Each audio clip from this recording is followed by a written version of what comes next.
तो hello everyone. तो हम फिज़िक्स में क्लास 12th में हम अब कैसे पढ़ेंगे।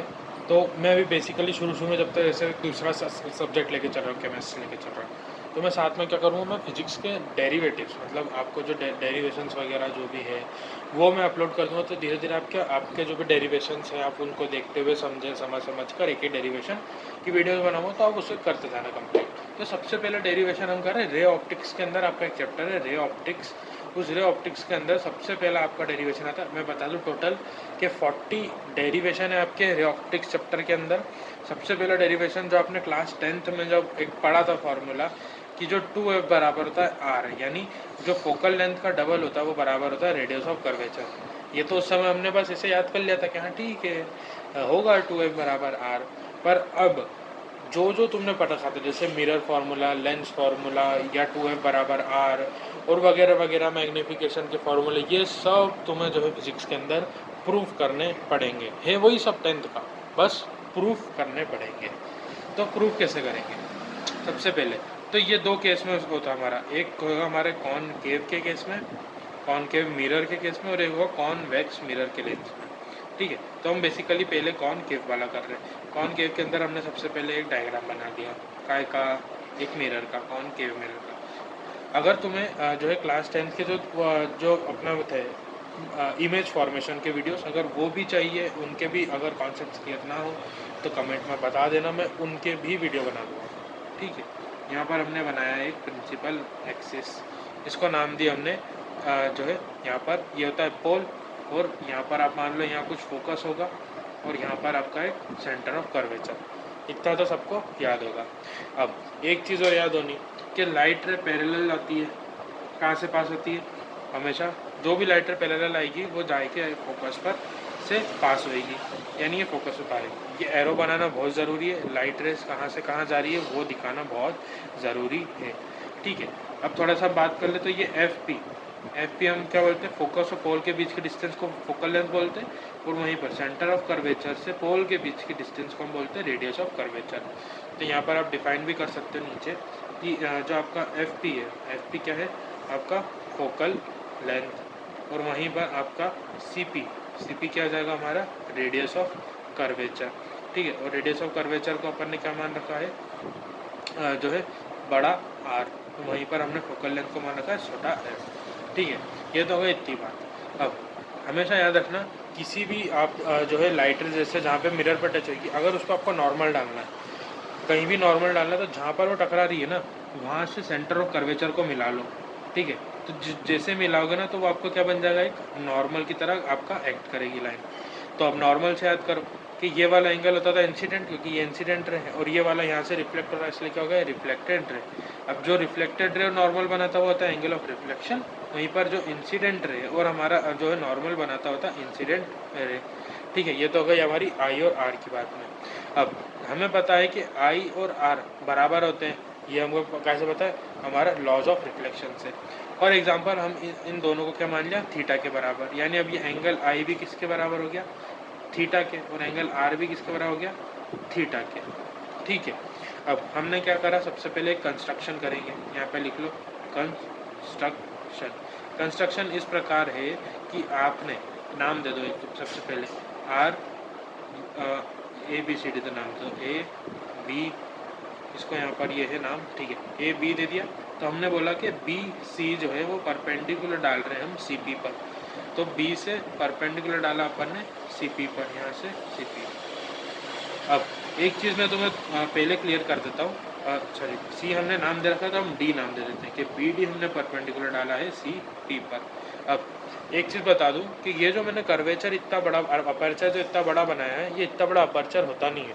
ये अपर्चर है ना एक सीधी लाइन जितना मान लो, मतलब ज़्यादा इतना घुमा हुआ लेंस मिरर नहीं होता है। यानी ये जो बी डी है ये अप्रॉक्सीमेटली जो है बी पी के बराबर होगा। अभी मैं यूज़ करूँगा इसको, ठीक है, याद रखना कि ये जो बी डी है ये अप्रॉक्सीमेटली के साइन होता है। ठीक है, ये अप्रॉक्सीमेटली बी पी के बराबर होता है। क्यों होता है? क्योंकि इतना ज़्यादा ये अपर्चर नहीं मुड़ा हुआ होता, बस ये इतना सा मुड़ा हुआ होता। अब तुम मेरे को बता, अगर तुमने यहाँ से ये डाल भी दिया तो मान लो यहाँ पर ये सी आ रहा है और यहाँ पर पी आ रहा है, तो ये इतनी से डिस्टेंस क्या जाती है? नेग्लिजिबल। यानी आप ये बी सी और ये बी पी, यानी बोल सकते हैं इस केस के अंदर बी डी और बी पी जो है वो सेम होते हैं। जो इस अंदर नहीं दिख रहे, बिकॉज आपको जो है शो करना पड़ता है, खुद को भी समझ में आना चाहिए कि हाँ मैं ये चीज़ ये फार्मूला पुट कर रहा हूँ तो मेरे पास ये आ रहा है। तो समझने के लिए हम दूर बनाते हैं, पर एक्चुअल में बी डी और बी पी कैसे होते हैं, अप्रॉक्सीमेटली इक्वल होते हैं। तो ये चीज़ हमको पहले याद होनी, ठीक है। अब हम क्या बोल रहे हैं, सबसे पहले हम बात कर लें। तो ये एंगल थीटा है और ये भी पैरेलल है, दोनों पैरेलल लाइन है। ये एंगल थीटा, तो ये वाला एंगल भी कैसा जाएगा, थीटा, अल्टरनेट इंटीरियर एंगल। फिर ध्यान से देखो तो ये पूरा एंगल किसके बराबर होगा, ये थीटा, यानी ये पूरा एंगल किसके बराबर होगा, 2 थीटा के, ठीक है। अब ये पूरा एंगल थीटा के बराबर, तो ये वाला एंगल भी इसके बराबर जाएगा 2 थीटा, वही अल्टरनेट इंटीरियर एंगल, ठीक है। अब हमने क्या लगाया, सबसे पहले ट्राइंगल पकड़ा, ट्राइंगल जो है हमारा बी एफ डी, ये वाला बी एफ डी, इसके अंदर हमने लगाया कि टेन थीटा जो है वो पता है हमें कि परपेंडिकुलर अपॉन बेस होता है, जहाँ पर थीटा का काम कौन कर रहा है, 2 थीटा, और परपेंडिकुलर यानी एंगल के सामने वाली साइड यानी परपेंडिकुलर हो गया बी डी। बेस की बात करें तो बेस कौन है, जो एंगल से जुड़ा हुआ है, एंगल से जुड़ा कौन सा है, एफ डी, ठीक है।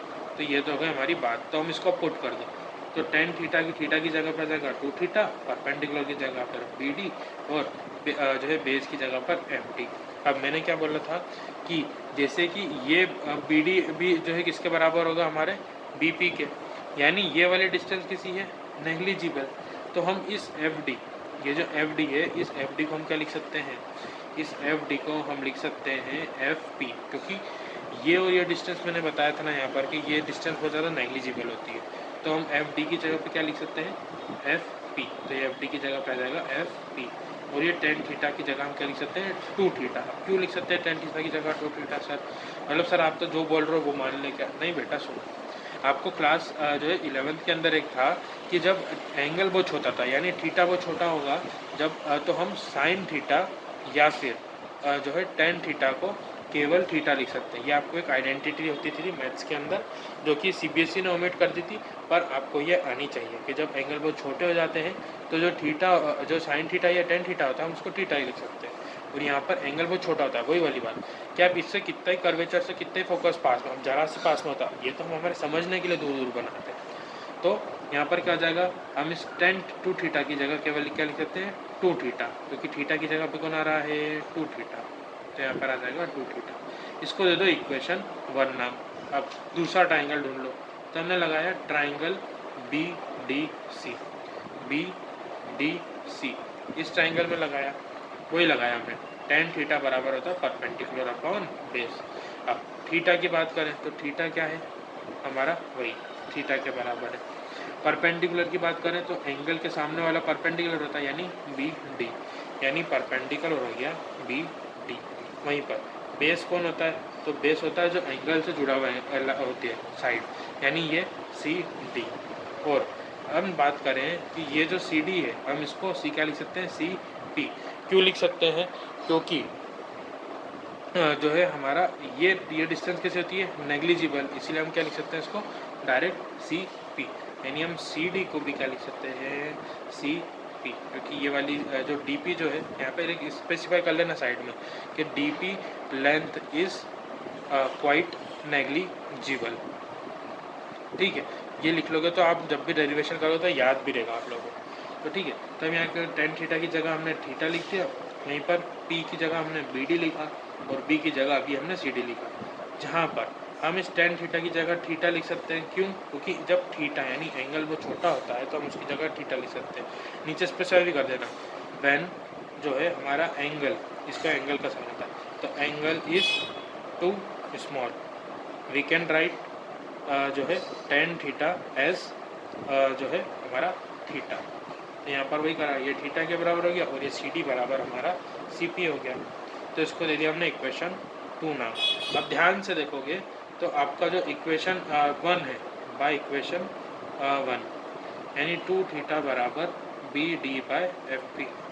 अब हम क्या कर देंगे, पुट कर देंगे इक्वेशन 2 इन इक्वेशन 1, यानी थीटा की जो वैल्यू है वो हम इस थीटा की जगह पर रख देंगे, तो 2 थीटा, 2 तो ऐसा कैसा थीटा की जगह आ जाएगा B D upon C P, और ये बी पी ऐसा का ऐसा, और नीचे एफ पी ऐसा का ऐसा, ये बी डी है, ठीक है।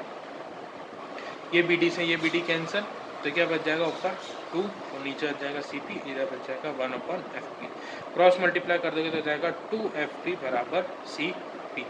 अब ध्यान से देखो, हमारा प्रूफ तो हो चुका है, बस हमें अब नामकरण करना है।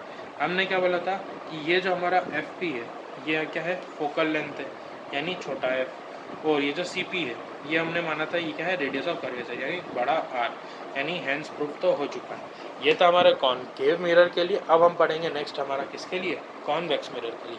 तो मिलते हैं नेक्स्ट वीडियो में। Thank you very much.